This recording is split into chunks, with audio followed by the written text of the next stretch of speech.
میں نے سوچا میں اشرف صاحب سے بھی مل لوں، مگر جب یہاں آیا تو پتہ چلا کہ ان کے یہاں دعوت ہے۔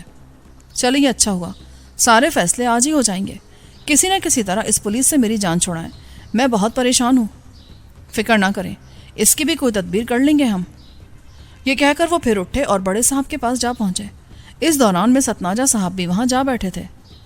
چند ہی لمحوں بعد میں نے دیکھا کہ بڑے صاحب پائپ پیتے ہوئے اپنی جگہ سے اٹھے اور ستناجا صاحب اور ڈھلو صاحب کو ساتھ لے کر خیمے کے عقبی حصے کی طرف چل دیے۔ وہ کسی بات پر آپس میں سرگوشیاں کر رہے تھے۔ جب وہ قنات کی آخری دیوار تک پہنچے تو اچانک بڑے صاحب نے نگاہ اٹھائی اور میرے چہرے کو ٹکٹکی باندھ کر دیکھنے لگے۔ چند لمحوں تک وہ مجھے اسی طرح دیکھتے رہے، مگر ابھی وہ کوئی اندازہ نہیں لگا سکے تھے، کسی نتیجے پر نہیں پہنچ سکے تھے کہ ساری کوٹھی کی بتیاں ایک دم گل ہو گئیں۔ چاروں طرف گھپ اندھیرا چھا گیا۔ میں تڑپ کر اپنی جگہ سے اٹھا اور ایک جھٹکے سے بڑے صاحب کے پاس جا پہنچا۔ بس ایک ثانیے کی دیر ہوئی ہوگی کہ ایک دم کئی گولیاں خیمے کے طول و عرض میں پھنکارتی ہوئی لپکی اور اس کے ساتھ ہی کئی چیخیں فضا میں ابھرنے لگیں۔ میں نے بڑے صاحب کے عین سامنے پہنچ کر ان کو گولیوں سے بچانے کے لیے ایک دم نیچے بٹھا دیا۔ میں اس وقت ان کی ڈھال بن گیا تھا۔ گولیوں کی ایک اور بوچھاڑ پڑی۔ ستناجا صاحب اور ڈھلو صاحب اپنی جان بچانے کے لیے ادھر ادھر ہٹ گئے۔ اچانک ایک سنسناتی ہوئی گولی میرے کندھے میں لگی۔ میں درد سے پاگل ہو گیا، مگر میں نے بڑے صاحب کو اٹھنے نہیں دیا۔ آپ لیٹے رہیں بڑے صاحب، گولیاں آپ کے لیے ہیں، آگے نکل جائیں۔ خیمے کے اندر افراتفری مچ گئی تھی۔ اندھیرا اتنا تھا کہ نگاہ کام نہیں کرتی تھی۔ میں نے بڑے صاحب کو دھکیل کر قنات کی دیوار سے نیچے گزار دیا۔ اندھیرا کوئی 10 منٹ تک غالب رہا۔ اس عرصے میں خدا معلوم ان گولیوں نے کس کس کو تباہ کر دیا تھا۔ عورتوں کے حصے میں بھی چیخو پکار کی آوازیں فلک شگاف ہو گئی تھیں۔ جیسے ہی بڑے صاحب دوسری طرف نکلے، میں بھی اپنے درد سے بے نیاز ہو کر ان تک جا پہنچا۔ یہاں سے نکل جائیں بڑے صاحب، اٹھیں۔ میں نے اپنا کندھا دباتے ہوئے ان کو اوپر اٹھا دیا۔ وہ سن ہو کر رہ گئے تھے، ان کے منہ سے بات نہیں نکلتی تھی، مگر ابھی وہ اٹھے بھی نہیں تھے کہ بتیاں پھر روشن ہو گئی۔ خیمے میں مہمان ادھر ادھر یوں لیٹے تھے جیسے وہ ابھی ابھی بمباری سے بچ کر نکلے ہوں۔ میں بھی اپنی جگہ سے اٹھ گیا۔ بازو کا درد بڑھتا جا رہا تھا، مگر وہ گولی جو میں نے سہ لی تھی اگر کام کر جاتی تو اس شام بڑے صاحب وہاں سے زندہ بچ کر نہیں نکل سکتے تھے۔ بتیاں روشن ہوئی تو معلوم ہوا کہ دیوار کے ساتھ جو لوگ کھڑے تھے ان میں سے بہت سے زخمی ہو چکے تھے۔ ملک اشرف بھی زخمیوں میں شامل تھا۔ ستناجا صاحب البتہ بچ گئے تھے۔ وہ قنات کی دیوار کو اٹھا کر پھر اندر آ گئے۔ آپ ٹھیک تو ہیں؟ کسی نے افراتفری میں آگے بڑھ کر بڑے صاحب سے پوچھا۔ ہاں میں ٹھیک ہوں، البتہ انہیں گولی لگ گئی ہے، ان کو فوراً ڈاکٹر کو دکھاؤ۔ بڑے صاحب نے میرے کندھے کو دیکھتے ہوئے کہا۔ گولی بائیں بازو میں لگی تھی اور گوشت کو چیر کر آگے نکل گئی تھی۔ خون تھا کہ بس بہتا ہی چلا جا رہا تھا۔ ایک آدمی نے اچانک مجھے باہوں میں بھرا اور وہ مجھے اٹھا کر عمارت کے اندر لے گیا۔ ستناجا صاحب اور ڈھلو صاحب بڑے صاحب کے پاس رہ گئے۔ چند لمحوں بعد ڈاکٹر بھی وہیں آ گیا اور اس نے میری قمیض اتروا کر میرے زخم کا معائنہ کیا۔ ابھی وہ میری مرہم پٹی کر ہی رہا تھا کہ بڑے صاحب ستناجا صاحب اور ڈھلو صاحب کے ساتھ کمرے میں آ گئے۔ کئی اور لوگ بھی ان کے پیچھے آ رہے تھے، مگر کسی نے انہیں دروازے میں ہی روک دیا۔ ان کا کیا حال ہے ڈاکٹر؟ جی میں نے زخم دیکھ لیا ہے اور پٹی بھی کر دی ہے۔ زخم خاصا گہرا ہے مگر ہڈی بچ گئی ہے۔ باہر جو لوگ زخمی ہو چکے ہیں آپ ان کو بھی دیکھ لیں، کوٹھی میں سے کسی کو باہر نہ جانے دیں، یہ میرا حکم ہے ڈوگر صاحب۔ بڑے صاحب نے پاس کھڑے ایک آدمی سے کہا۔ ان کا حکم سن کر وہ آدمی اسی وقت باہر نکل گیا۔ ڈاکٹر نے مجھے ایک ٹیکا بھی لگا دیا اور اپنی چیزیں سنبھالتا ہوا بولا، اب آپ قمیص پہن لیں، انشاءاللہ آپ جلدی ٹھیک ہو جائیں گے۔ میرا خیال ہے آپ کا درد بھی کم ہو گیا ہے۔ جی ہاں، درد تو بالکل نہیں ہے، شاید ٹیکا اسی درد کے لیے تھا۔ ہاں اس میں کچھ اور دوا بھی ملی ہوئی تھی، یہ کیپسول بھی منگوا لیں اور 6 گھنٹے بعد کھاتے رہیں۔ یہ کہہ کر وہ بڑے صاحب کے کہنے کے مطابق اسی وقت باہر نکل گیا۔ کمرے میں صوفے موجود تھے جن کے آگے بہت سی صاف ستھری سجی سوری شیشے سے مزین میزیں رکھی تھیں۔ ہر میز پر مالی نے ایک ایک گلدستہ سجا رکھا تھا۔ میں اس وقت قالین پر بیٹھا تھا۔ جیسے ہی ڈاکٹر باہر نکلا میں نے شیروانی اٹھا کر پہن لی، مگر اس کے بازو میں یہ بڑا سا سوراخ گولی کی خبر دیتا تھا اور اس کو بدل لینا میرے بس کی بات نہیں تھی۔ اتنے میں ملک اشرف صاحب بھی کمرے میں آ گئے اور ڈھلو صاحب کے قریب پہنچ گئے۔ بڑے صاحب نے میرے بازو کا زخم دیکھا تو بولے، ملک صاحب ان کے لیے کوئی کوٹ یا شیروانی مل جائے تو بہت اچھا ہو، یہ سوراخ تو بہت ہی برا لگتا ہے۔ جی میں ابھی منگوا دیتا ہوں، میرا خیال ہے ان کو میری شیروانی پوری آئے گی۔ یہ کہہ کر وہ اسی وقت دوسری طرف نکل گئے۔ ڈھلو صاحب بھی بڑے صاحب کے پاس ہی صوفے پر بیٹھ گئے۔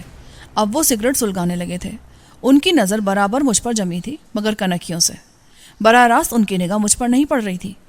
حالت یہ تھی کہ ڈھلو صاحب کی ٹانگ کا زخم شاید پھر سے ادھڑ گیا تھا۔ وہ بڑی بے چینی سے پاؤں کبھی یوں رکھتے اور کبھی یوں. چند لمحے اسی طرح گزر گئے. بڑے صاحب کسی گہری سوچ میں ڈوبے تھے. ان کے سمجھ میں نہیں آ رہا تھا کہ یہ سب کچھ کیسے ہو گیا. ملک اشرف کی کوٹھی میں بلا شبہ پولیس بھی آئی ہوئی تھی. ان کے بغیر تو وہ کہیں بھی نہیں جاتے تھے. اگرچہ وہ تقریب بالکل ہی نجی قسم کی تھی مگر پولیس وہاں بھی موجود تھی. یہ الگ بات ہے کہ ستناجا صاحب کے ساتھ مجھے دیکھ کر ان لوگوں نے میرے بارے میں زیادہ پوچھ گچھ نہیں کی تھی اور میں سردار کریم نواز کی حیثیت سے اندر جا پہنچا تھا.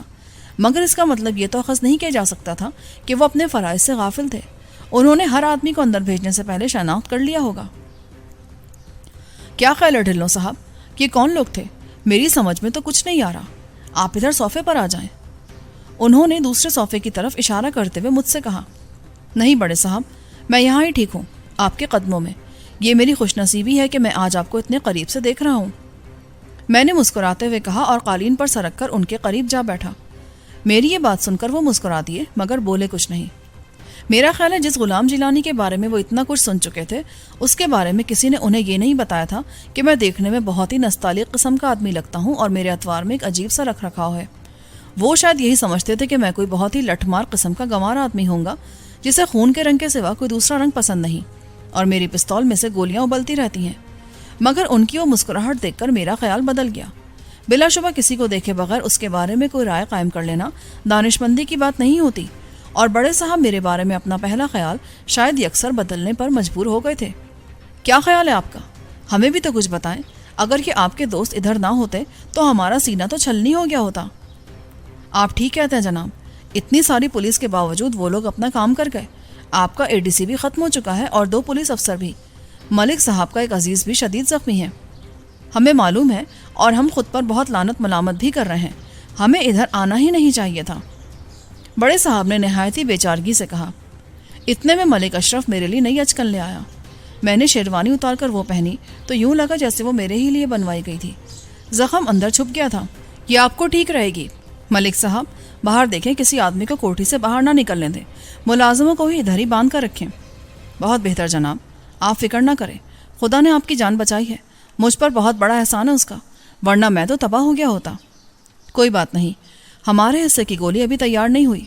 آپ بہرحال جائیں اور ہمارے حکم کی تعمیل کرائیں. بڑے صاحب نے ایک بار پھر اسے تاکید کی. انہیں اپنا حکم منوانے کی شاید بہت فکر رہتی تھی. ملک صاحب باہر نکلے تو ڈھلو صاحب بولے.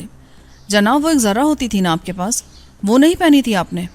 نہیں، یہ بھی ہماری غلطی تھی. ہم اسے ایک بالکل ہی نجی محفل سمجھ رہے تھے. سوچا تھا کہ یہاں ہمارا دشمن کون ہوگا مگر خدا نے ہی آپ کو محفوظ رکھا، ورنہ دشمن نے تو کوئی کسر نہیں چھوڑی تھی. ہاں، اس نے اپنا بندہ ہماری طرف بھیج دیا. غلام جیلانی آئیں، ہم ان لوگوں کو ایک بار پھر دیکھنا چاہتے ہیں. یہ کہہ کر وہ صوفے سے اٹھ گئے. پھر بولے. ہم آپ کے بہت شکر گزار ہیں جیلانی صاحب. بخدا ہم پر ایسا احسان کسی نے نہیں کیا تھا. آپ سے ہمارا تعارف ابھی ابھی ہوا ہے مگر یہ نہیں معلوم تھا کہ یہ تعارف اتنا گہرا ہو جائے گا. میں کیا کہوں جناب، آپ کے لیے تو میری جان بھی حاضر ہے. میں تو اب تک کچھ بھی نہیں کر سکا ہوں. کچھ بھی نہیں. میں نے قالین سے اٹھ کر ان کے سامنے سر ڈالتے ہوئے کہا. وہ بڑی دلچسپی سے میرا رد عمل دیکھ رہے تھے. میں اپنے پاؤں سے ہی اکھڑا جا رہا تھا. قد میرا ان کے برابر ہی تھا مگر میں سمجھ رہا تھا کہ میں مخمنی سا ہو کر رہ گیا ہوں. کمتر، بلکہ کمترین، ادنا اور بے وزن.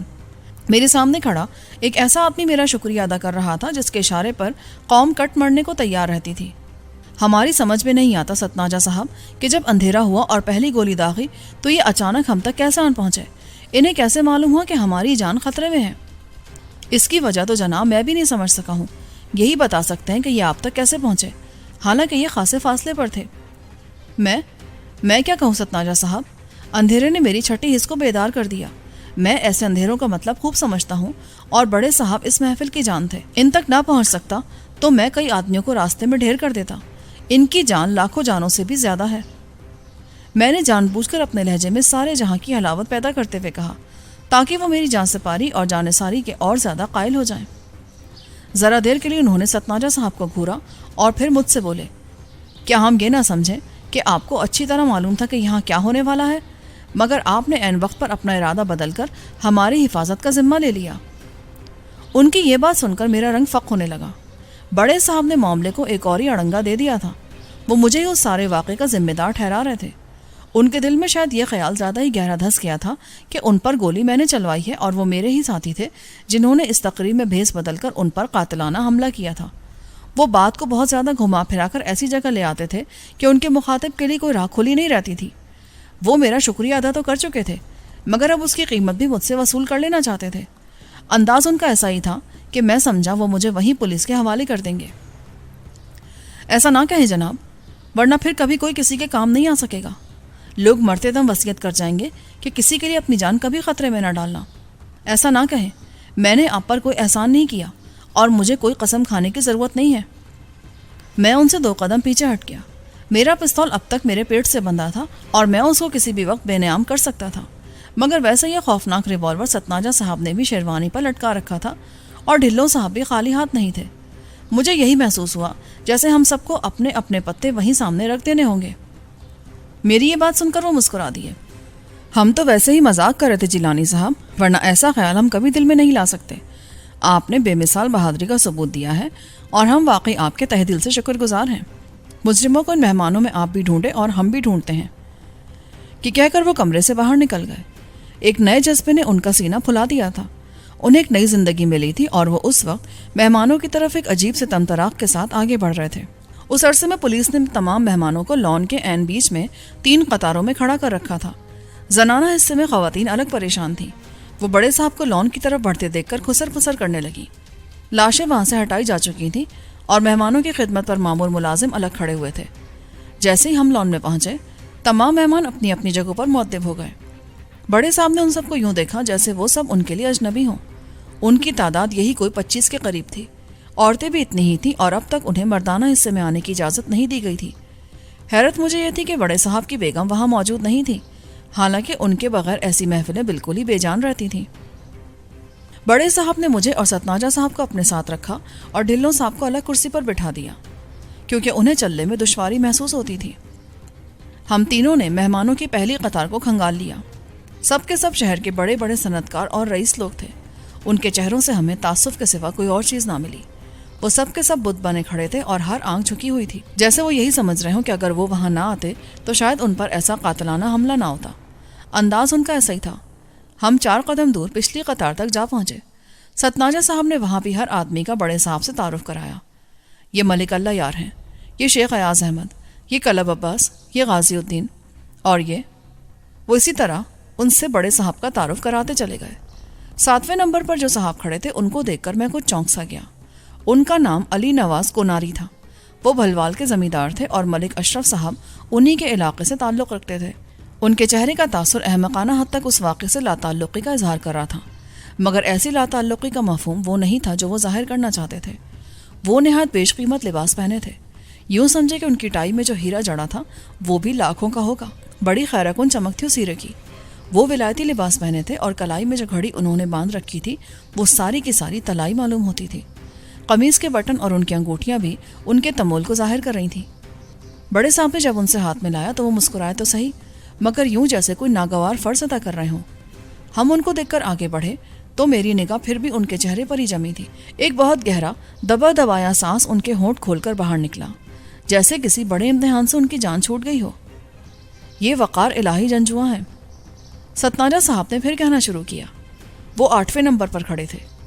ان کی کھیوڑے کے قریب ایک بہت بڑی فیکٹری ہے، علاقے کے بہت بڑے زمیندار ہیں۔ ان کا ایک بیٹا کراچی میں ایک بینک کا وائس پریزیڈنٹ ہے۔ یہ کہہ کر ستناجا صاحب نے بڑے صاحب کو ان سے ملوا کر اگلے آدمی تک پہنچا دیا، مگر جنجوا کو میں نے ایک دم رستے دیکھ لیا۔ وہ گھبرا کر بائیں طرف جھکے تو کوناری صاحب نے انہیں تھام لیا۔ تب میں نے دیکھا کہ وہ جنجوا صاحب کی کمر تھپ تھپانے لگے تھے۔ بس ایک لحظے کے لیے یہ منظر میں نے دیکھا اور پھر ہم آگے بڑھ گئے۔ ان سے ملے۔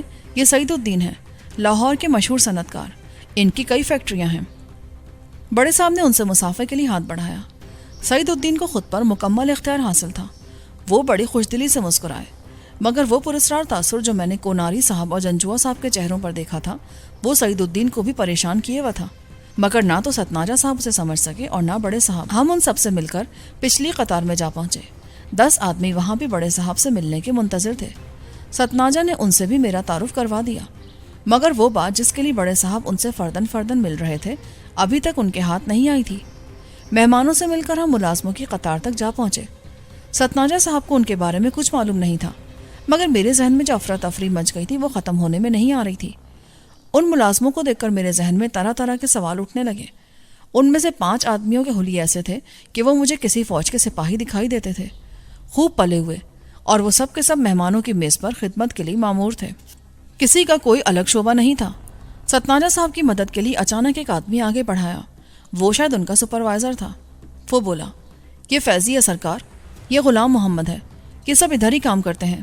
کہ کبیر احمد ہے، یہ عبدل ہے، سب کے سب ویٹر ہیں۔ ملک صاحب نے انہیں ہوٹل النور سے بلوایا تھا، کہ مشتاق ہے۔ وہ اسی طرح ان کے نام بتاتا رہا اور ہم انہیں ایک ایک کر کے نظروں میں تولتے رہے۔ اچانک مجھے محسوس ہوا کہ عبدل اور کبیر احمد نے یوں ہی بے خیالی میں اپنا ہاتھ پیچھے ہٹا کر کمر پر رکھ لیا، یوں جیسے وہ انہیں کھولنا نہیں چاہتے ہوں یا وہ ان کے وجود سے منکر ہو رہے ہوں۔ ستناجا صاحب نے بھی ان کی یہ حرکت دیکھی مگر بولے کچھ نہیں۔ ان کو دیکھ کر ہم تیزی سے مہمانوں کے درمیان میں سے گزر کر برآمدے کی طرف چلے گئے۔ بڑے صاحب نے ان کے بیچ میں سے گزرتے ہوئے صرف اتنا کہا، اب آپ تشریف رکھیں جناب، ان کے لیے کھانا لگوائیں ملک صاحب۔ ملک اشرف ان کے سامنے کھڑے تھے۔ جی بہت بہتر، مگر جناب صورتحال ایسی ہو گئی ہے کہ یہاں تو ماتم ہو گیا ہے جناب۔ آپ بھی ٹھیک ہی کہتے ہیں، ایسے میں کھانے کا ہوش کسے ہوگا؟ اس وقت ہم لان سے نکل کر برآمدے میں جا پہنچے تھے۔ ستناجا صاحب، میں نے انہیں روکتے ہوئے کہا، میری آواز بڑے صاحب نے بھی سن لی، آپ کھانا کسی کے سامنے نہیں رکھیں گے۔ ان 2 ملازموں میں سے 2 آدمیوں کو اندر بھیج دیں، ایک عبدل اور دوسرا کبیر احمد، مگر اس طرح کہ کسی کو پتہ نہ چلے کہ ملازموں میں سے کسے الگ کیا گیا ہے۔ کہ کیا کہہ رہے ہیں آپ؟ کسی پر شبہ ہے آپ کو؟ ستناجا نے میرے قریب ہو کر کہا، جی ہاں، ساری صورتحال ابھی واضح ہو جائے گی۔ آپ جائیں ملک صاحب، مہمانوں کے پاس بیٹھیں اور وہ جو کوناری صاحب ہیں انہیں اندر بھیج دیں، ان کے ساتھ سعید الدین اور جنجوا کو بھی الگ کر دیں۔ ملک اشرف نے بڑی حیرت سے مجھے دیکھا اور بولے، کوئی خاص بات ہے کیا؟ جی ہاں، میں اسی لیے تو کہہ رہا ہوں، بڑے صاحب تو مجھے ان سے ہی ملوانے کے لیے وہاں لے گئے تھے۔ ملک صاحب نے بڑی بے بسی سے ستناجا صاحب کی طرف دیکھا۔ بڑے صاحب میری باتیں غور سے سن رہے تھے۔ ایک شک کا زہریلا ناک ان کے ذہن میں بھی لہرانے لگا تھا۔ وہ میری نگاہ سے اس معاملے پر غور کر رہے تھے، مگر جب میں نے سعید الدین، وقار الہی جنجوا اور علی نواز کوناری کا نام لیا تو وہ میرے قریب جھکائے اور سرگوشی کے انداز میں بولے، سردار صاحب، کیا آپ نے ان کے رویے میں کوئی خاص تبدیلی محسوس کی ہے؟ جی ہاں بڑے صاحب، بات کچھ ایسی ہے، پتہ نہیں یہ میرے حق میں ہے کہ نہیں، مگر میں ان کو ایک بار پھر دیکھنا چاہتا ہوں۔ میں نے ان کو دوسروں سے الگ کر کے کہا، وہ مجھے سردار کریم نواز کی حیثیت سے بھی پہچاننے لگے تھے۔ میرا خیال ہے ستناجا صاحب نے انہیں سمجھا دیا ہوگا۔ ٹھیک ہے ستناجا صاحب، آپ ان لوگوں کو الگ کر کے ادھر لے آئیں، اسی کمرے میں لے آئیں۔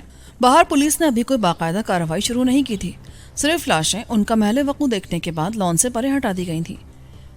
بڑے صاحب کی بات سن کر ستناجا صاحب ملک اشرف کو لے کر کمرے سے نکل گئے۔ اب بڑے صاحب کے پاس میں اور ڈھلوں صاحب ہی رہ گئے تھے۔ جب ہم برآمدے میں پہنچے تو ڈھلوں صاحب بھی قدم گھسیٹتے ہوئے وہاں پہنچے اور اب وہ ہمارے ساتھ کمرے میں آ بیٹھے تھے۔ مجھے شدت سے یہ احساس ڈسنے لگا کہ باہر پولیس کے کچھ ایسے لوگ بھی ہوں گے جو مجھے پہچانتے ہوں گے۔ ان کی نگاہیں کچھ ایسی اندھی بھی نہیں ہوتی۔ اگرچہ بڑے صاحب نے کئی بار مجھے سردار صاحب کے نام سے پکارا تھا، مگر بات اس سے آگے بھی بڑھ سکتی تھی۔ اسی لیے میں نے طے کر لیا تھا کہ اب میں باہر نہیں نکلوں گا، کیونکہ پولیس کے کئی اور آدمی کوٹھی میں آ چکے تھے اور ان میں انسپکٹر جنرل بھی شامل تھا۔ اس بیچارے نے تو ابھی تک مجھے کہیں بھی نہیں دیکھا تھا، مگر اس کے ساتھ جو لوگ آئے تھے وہ تو آنکھیں بند کر کے نہیں رہ سکتے تھے۔ وہ تو غلام جیلانی کو اس کے ہر حلیے اور ہر لباس میں پہچان لینے کی قدرت رکھتے تھے۔ چند منٹ بعد انسپکٹر جنرل آفریدی اندر آ گئے۔ وہ بڑے مؤدب طریقے سے بڑے صاحب کو سلام کر کے ان کے پاس جا ٹھہرے اور بولے، مجھے ابھی ابھی فون پر اطلاع ملی تو میں جیسے کھڑا تھا ویسے ہی چلا آیا۔ آپ تو بہرحال محفوظ ہیں نا؟ جی ہاں، ہم تو اللہ کے فضل سے ٹھیک ہیں۔ آپ اس معاملے کو اپنے ہاتھ میں لے لیں، مجرموں کو ہر حال میں سزا ملنی چاہیے، یہ ہمارا حکم ہے۔ کوئی شخص بچ کر کہیں نہیں جانا چاہیے۔ آپ فکر نہ کریں، ساری کوٹھی اور ارد گرد کی سڑکیں روک لی گئی ہیں، مجرم ابھی اس علاقے سے نہیں نکل سکے ہوں گے۔ بس ٹھیک ہے، باہر جا کر صورتحال کا جائزہ لیں اور پھر مجھے بتائیں۔ ستناجا صاحب آپ کو تمام واقعہ بتا دیں گے۔ بہت بہتر جناب، آپ فکر نہ کریں، مجرم بچ کر نہیں جا سکتے۔ یہ کہہ کر وہ اسی وقت باہر نکل گیا۔ کوئی 20 منٹ تک بڑے صاحب ڈھلو صاحب کے ساتھ الگ صوفے پر بیٹھے معاملے کے مختلف پہلوؤں پر غور کرتے رہے۔ اس دوران میں دوسرے صوفے پر بیٹھا رہا۔ میرا خیال ہے ڈھلو صاحب نے میرے بارے میں پھر ان سے کوئی بات کہہ دی تھی، جس کا اثر یہ ہوا کہ انہوں نے مجھے وہاں سے ہٹا کر اسی وقت کوٹھی کے عقبی کمرے میں پہنچا دیا۔ انہیں یہ احساس ستانے لگا تھا کہ وہ ایک ایسے آدمی کو پناہ دینے پر مجبور ہو گئے ہیں جس کے نامہ اعمال میں سیاہیاں ہی سیاہیاں لکھی ہیں اور جس نے حال ہی میں پولیس کو ایک اور شکست دی ہے۔ انہیں یہ بات بھی منظور نہیں تھی کہ پولیس کے لوگ پھر میرے قدم کاٹ دیں۔ وہ مجھے ان سے بچا لینا چاہتے تھے۔ اسی لیے ڈھلو صاحب نے جب میرے کندھے پر ہاتھ رکھ کر مجھے وہاں سے اٹھا کر دوسرے کمرے میں پہنچایا تو وہ بھی بے حد پریشان تھے۔ وہ بولے، آپ ادھر ہی بیٹھے ہاشم صاحب، ان تینوں ملازموں کو لے کر ایک اور آدمی ابھی آپ کے پاس آئے گا۔ وہ جو 3 مہمان ہیں انہیں ہم نے الگ کمرے میں بٹھا دیا ہے۔ ملازموں سے مل لینے کے بعد آپ ان سے بھی مل سکتے ہیں۔ جی بہت بہتر، ویسے میرا خیال یہ کہ مجھے یہاں نہیں آنا چاہیے تھا۔ ہر کام میں اللہ کی کو مصلحت ہوتی ہے۔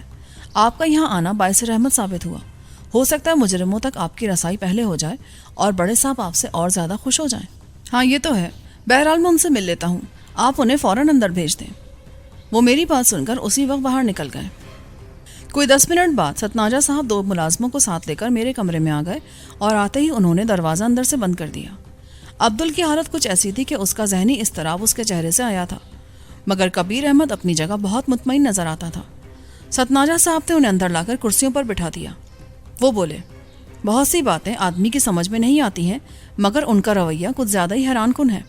مجھ سے یہ کہہ رہے تھے کہ میں انہیں غسل خانے میں جانے کی اجازت دے دوں۔ یہ عبدل خاص طور پر بہت بے چین ہو رہا تھا۔ بہرحال آپ انہیں دیکھ لیں سردار صاحب، یہ اس واقعے کے عینی شاہد ہیں۔ آپ تشریف رکھے ستناجا صاحب۔ ہاں بھائی عبدل، تمہیں غسل خانے میں جانے کی ایسی جلدی کیا تھی؟ سرکار، آدمی غسل خانے میں بھلا کیوں جاتا ہے؟ ضرورت ہوتی ہے جب بھی جاتا ہے نا۔ ابھی ہم ہوٹل النور سے آئے ہیں، وہاں تو ہمیں کسی نے نہیں روکا۔ ہم ملک صاحب کے نوکر نہیں ہیں، اپنے مالک کے حکم سے آئے ہیں۔ کیا نام ہے تمہارے مالک کا؟ حاجی عبدالستار۔ تمہیں معلوم ہے کہ بڑے صاحب پر گولی کس نے چلائی ہے؟ وہ تو ادھر ایک دم اندھیرا ہو گیا تھا سرکار، بتیاں ہی گل ہو گئیں، کسی کا ہوش نہیں رہا۔ تم کہاں تھے اس وقت؟ میں جی کچھ سامان لے کر مہمانوں کی طرف جا رہا تھا کہ تڑ شروع ہو گئی۔ اس کے لہجے میں آہستہ آہستہ اعتماد غالب آ رہا تھا۔ میں کرسی سے اٹھ کر اس کی طرف بڑھا اور جاتے ہی میں نے اس کے دونوں ہاتھ پکڑ کر سونگھنے کی کوشش کی۔ ان میں سے بارود کی بو اٹھ رہی تھی، جو اب تک اگرچہ بہت ہی کم رہ گئی تھی، مگر اس کا نشان ابھی باقی تھا۔ آپ بھی اس کے ہاتھ سونگے ستناجا صاحب، یہ بارود کی بو ہے، ذرا دیکھیں تو۔ ستناجا حیرت زدہ ہو کر اس کے قریب ہو گئے۔ میں نے عبدل کے دونوں ہاتھ ان کی طرف بڑھا دیے۔ عبدل نے پریشان ہو کر ہاتھ پیچھے کھینچ لیے۔ یہ کیا کر رہے ہیں سرکار؟ یہ تو پیاز کی بو ہے، میں کام کرتا ہوں، کئی چیزوں پر میرے ہاتھ لگتے ہیں۔ عبدل نے بڑے غضبناک انداز میں مجھ سے مخاطب ہوتے ہوئے کہا، مگر اس عرصے میں ستناجا صاحب نے اس کے ہاتھ اور اس کی کلف لگی سفید وردی سونگ لی تھی۔ یہ میں کیا دیکھ رہا ہوں سردار صاحب؟ آپ ٹھیک کہہ رہے ہیں، اس بدبو کے کیا معنی ہیں؟ تم سچ سچ بتا دو عبدل، ورنہ میرے پاس اور بھی کئی طریقے ہیں، تم یوں بچ کر نہیں جا سکو گے۔ ستناجا صاحب ایک دم تیش میں آ گئے اور انہوں نے عبدل کو بالوں سے پکڑ کر کبیر سے الگ کر دیا۔ عبداللہ واقعی پریشان ہو چکا تھا، مگر اس کی تربیت ایسی تھی کہ اس سے کوئی راز اگلوانا آسان نہیں تھا۔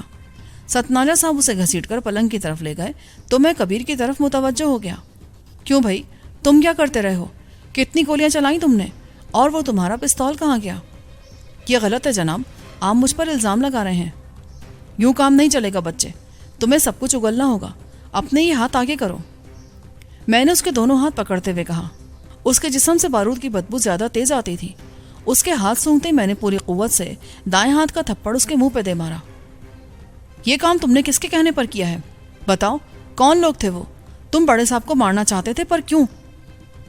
تھپڑ منہ پر لگتے وہ پیچھے ہٹا اور بڑے ہی تیز ترار لہجے میں بولا، آپ جھوٹ بول رہے ہیں، میرے ہاتھوں میں کوئی بدبو نہیں ہے، میں نے کوئی پستول نہیں چلایا، آپ مجھے خامخواہ ذلیل کرتے ہیں۔ اس کا انداز عبدل سے کہیں زیادہ مروب کن تھا اور اس کی زبان عبدل کے مقابلے میں زیادہ شستہ تھی۔ ستناجا صاحب، ان کو پولیس کے حوالے کر دیں، اصل مجرم یہی ہیں، وہ ان سے خود معلوم کر لیں گے کہ یہ کام ان لوگوں نے کس کے کہنے پر کیا ہے۔ اتنے میں ستناجا عبدل کو دوبارہ گھسیٹ کر کبیر احمد کے پاس لے آیا۔ میرا بایاں بازو کام نہیں کرتا تھا، ورنہ میں ان کو وہیں ادھیڑ کے رکھ دیتا، مگر معلوم یہ ہوتا تھا کہ کوئی چھوٹی موٹی مار پیٹ ان پر اثر نہیں کرے گی۔ آپ ہمارے ساتھ زیادتی کر رہے ہیں جناب، یہ سراسر ظلم ہے۔ کبیر نے پھر منہ کھولا، اب وہ خود بھی اپنے ہاتھ سونگ رہا تھا۔ یہ دیکھیں، میرے ہاتھوں سے کوئی بدبو نہیں آ رہی، آپ ہم پر خامخواہ شک کر رہے ہیں، ہم ہوٹل کے ملازم ہیں، ہمیں کیا ضرورت ہے کسی پر گولیاں چلانے کی؟ تم یہ بتاؤ کہ تم دونوں جنگلی سور کی طرح جو پھیل رہے ہو، تو یہ سارا راشن تمہیں کون کھلاتا رہا ہے؟ کس کے دسترخوان کے کتے ہو تم؟ کتنا معاوضہ لیا تم نے اس کام کا؟ سیدھی طرح بتا دو ورنہ اچھا نہیں ہوگا۔ مجھے جانتے نہیں ہو تم، ورنہ اتنی دیر کبھی نہ لگاتے۔ میں نے اپنا چپ شاہ ان پر تانتے ہوئے کہا۔ پستول میرے ہاتھ میں دیکھ کر وہ بھوچنکا سے رہ گئے، مگر مجھے معلوم تھا کہ وہ صرف اس کے دیدار سے مطمئن نہیں ہوں گے۔ میں نے کبیر کے ابھرے ہوئے بالوں کا نشانہ لے کر گولی چلا دی۔ وہ گھبرا کر فوراً ہی نیچے بیٹھ گیا، مگر گولی اس کے کئی بال اڑا کر لے گئی۔ پہلی بار اس کا رنگ ہلدی ہونے لگا۔ اس نے شاید ایسی گولی کبھی نہیں دیکھی تھی جو دھماکہ پیدا کیے بغیر چل جاتی ہو۔ یہ کیا کر رہے ہیں آپ؟ یہ سراسر ظلم ہے۔ ہم تو بیرا گیری کرتے ہیں سرکار، ہمیں کیا پتا کہ یہاں کیا ہو گیا؟ تمہیں سب پتا ہے کبیر احمد، اور تمہیں سب کچھ بتانا پڑے گا، ورنہ یہ گولی میں تمہارے سینے میں اتار دوں گا۔ اسی وقت بڑے صاحب ہمارے کمرے میں آ گئے۔ میں نے فوراً ہی پستول جیب میں رکھ لیا۔ مجھے ان سے اب بھی پردے کی ضرورت تھی۔ کئی باتیں ایسی تھی جو میں انہیں نہیں بتانا چاہتا تھا، مگر جب انہوں نے کمرے کا منظر دیکھا تو پریشان ہو کر بولے کہ ہم کیا دیکھ رہے ہیں سردار کریم نواز؟ کیا کہتے ہیں یہ دونوں؟ اصل مجرم یہی ہے جناب، میں نے انہیں اچھی طرح پہچان لیا ہے۔ انہیں بے شک آپ سپاہیوں کے حوالے کر دیں، یہ خود بتائیں گے کہ کیا ہوا تھا اور کس کے ایما پر ہوا تھا۔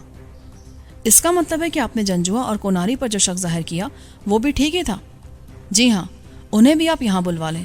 میرا خیال ہے کہ ان میں اتنا حوصلہ نہیں ہوگا، شاید وہ فوراً ہی اعتراف کر لیں۔ سعید الدین بھی انہی کا ساتھی ہے۔ ستناجا صاحب، انہیں پولیس کے حوالے کر دیں، وہ خود ان کی خبر لیں گے۔ غضب خدا کا، یہ تو ہم سب کو مار دینا چاہتے تھے۔ بڑے صاحب نے اپنے شدید ذہنی کرب سے نجات حاصل کرنے کے لیے سگریٹ سلگا لیا۔ وہ مجھے اس وقت شدید اداس اور تنہا نظر آئے، یوں لگا جیسے وہ پولیس رات پر سے گزر رہے ہوں۔ اس بھری محفل میں کوئی بھی ان کے ہمراہ نہیں تھا۔ اچانک وہ اٹھ کر باہر نکل گئے۔ ستناجا نے بھی ان کے جاتے عبدل اور کبیر احمد کو پستول کی زد پڑ لیا اور انہیں ہکاتا ہوا باہر نکل گیا۔ میں وہیں بیٹھا رہ گیا۔ مجھے اب بھی خود کو پولیس سے بچا لینے کی ضرورت تھی۔ ان کے سامنے میں کسی بھی طرح نہیں جا سکتا تھا۔ بڑے صاحب بھی صورتحال کو سمجھ گئے تھے کہ وہاں اگر کسی نے میرے چہرے سے نقاب کو نوچ لیا، کسی نے میری شناخت کر لی اور اسے یہ معلوم ہو گیا کہ میں ان کی پناہ میں ہوں، تو وہ کچھ بھی نہیں کر سکیں گے۔ عبدل اور کبیر باہر نکلے تو میں نے کمرے کی اداسی سے پریشان ہو کر سگریٹ سلگا لیا۔ میں دھوئیں کے مرغولے بنا رہا تھا کہ اچانک مجھے لگا جیسے کمرے کے دائیں حصے میں لگے پردے کے پیچھے کوئی چیز حرکت کر رہی ہے۔ پہلے تو میں سمجھا کہ وہ میرا وہم ہے، وہاں بھلا کون ہو سکتا ہے، مگر ایسا نہیں تھا۔ ابھی میں صورتحال کو سمجھ ہی رہا تھا کہ ایک آدمی اچانک پردے میں سے لپک کر باہر نکلا۔ اس نے ہاتھ میں گولا سا تھام رکھا تھا۔ پردے سے نکلتے اس نے وہ گولا میرے قریب پھینکا۔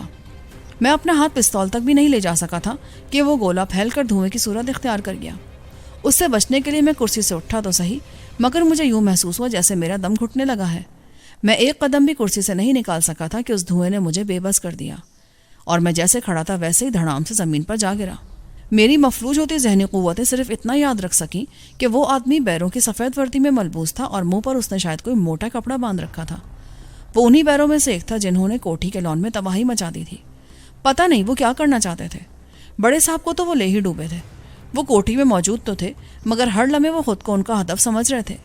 وہاں پولیس بھی موجود تھی۔ انہوں نے تمام بیروں کو ایک جگہ باندھ لیا تھا، مگر پھر بھی وہ آدمی ان کی دست برد سے بچ گیا تھا۔